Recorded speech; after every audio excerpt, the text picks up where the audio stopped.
Hello everyone, welcome to this next session about transition words.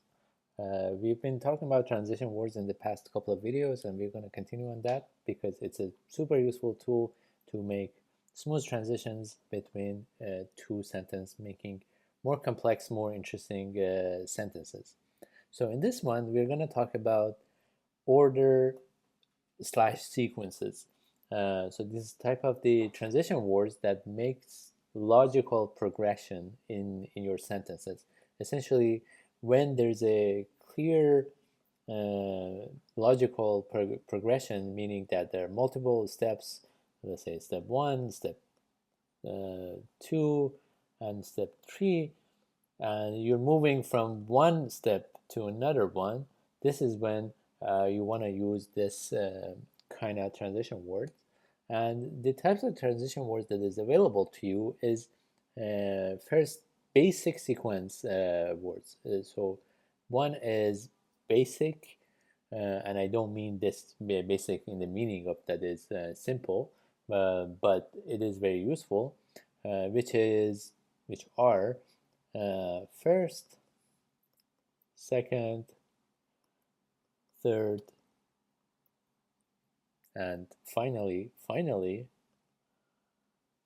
So these are the when you wanna use the similar progression in your logic. First, you need to finish step one.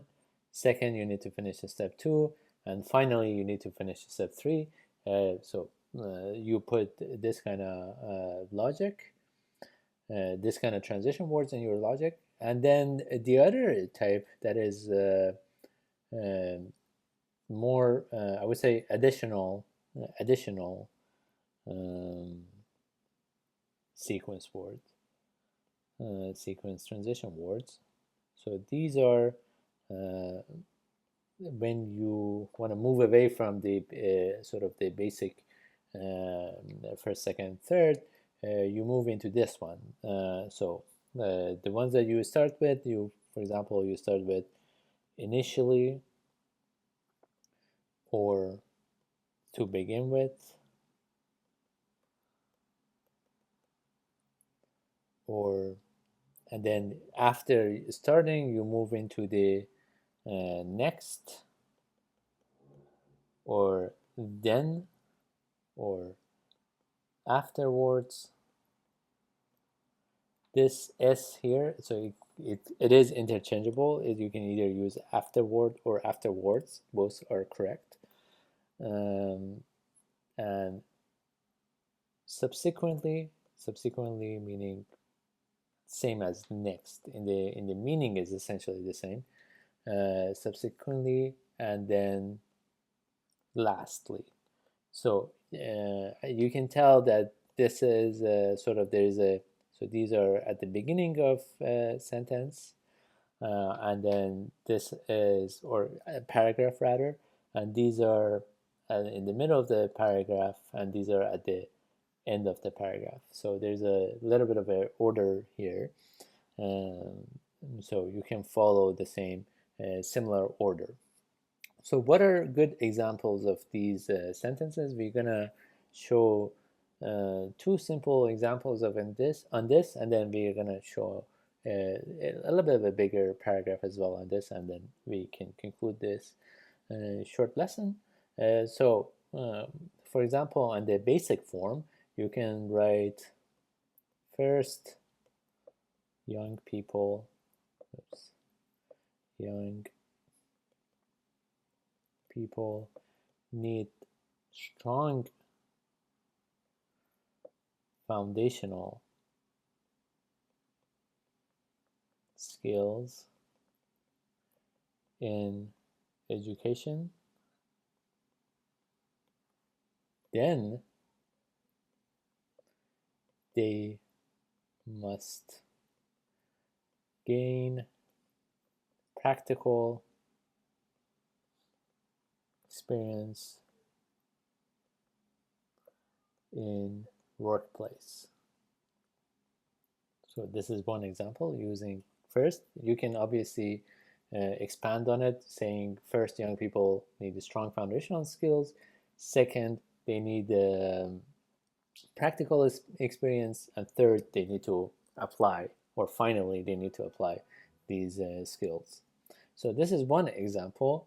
What is more sort of interesting, rather than like following the sort of very basic order, is we can go like this initially, and you can interchange these transition words. But we want to use different sort of topics, because these are generally topics that are very relevant to the IELTS exam. So we are the topics that we're exploring. It's very similar to the ones that show up often in the IELTS. So initially, technology is a topic that comes over and over in IELTS. Was only available to a limited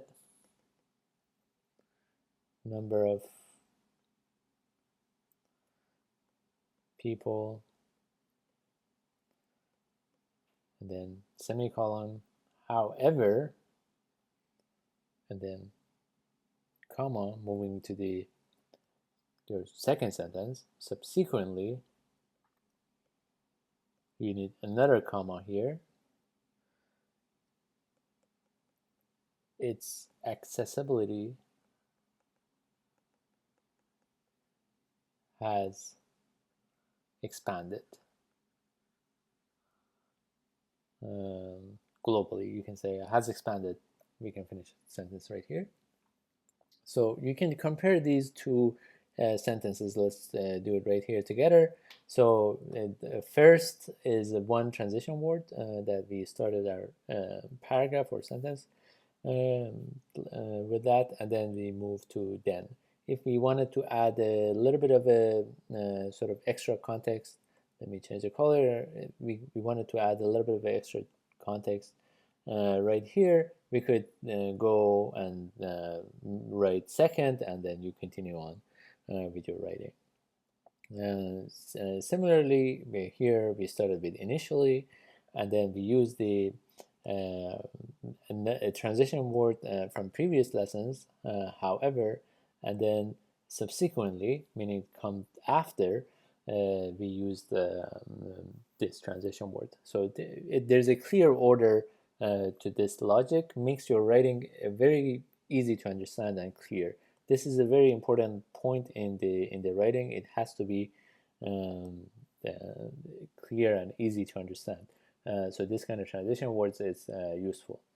And finally, let's finish with one maybe longer, not that long, but longer paragraph that showcase these transition words. So first, comma, cities should focus on sustainable planning for growth.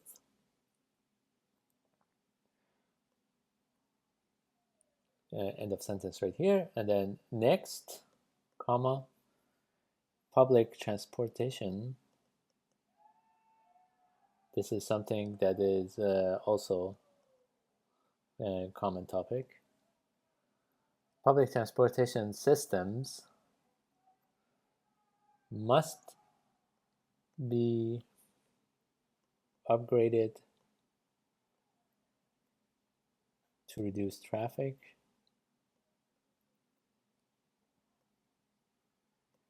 Or you can say traffic congestion, the same thing, essentially. And finally, comma, implementing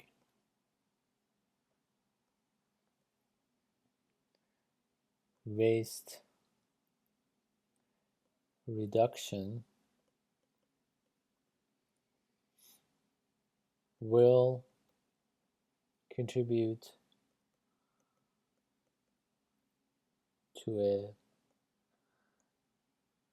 cleaner urban environment. So you can tell, so that's it. So let's highlight the transition words. So one is first at the beginning, another one is next, and then here finally. You can obviously use, to begin with, cities should focus on sustainable growth. Then public transportation system must be upgraded. And instead of finally, you can say in conclusion, for example. So you can interchange these transition words, but the goal is to make a clear argument. This kind of transition words in your paragraph make a clear argument for your position, and you can tell, like, for a question about public transportation, sustainable growth, or how to reduce pollution. This kind of logic make it super clear and gives you a high chance of getting a better score. So that's it. That's it for this lesson. Please practice these transition words in your sentences about ideas that we mentioned before about city planning, environment, technology, education, those kind of things. And in future topics, we are going to explore those topics specifically. But for now, you can focus on these transition words and make up your own sentences. And it's a super helpful um, exercise to practice these transition words that we talked about. All right, that's it for today. Have a good rest of the day. Cheers.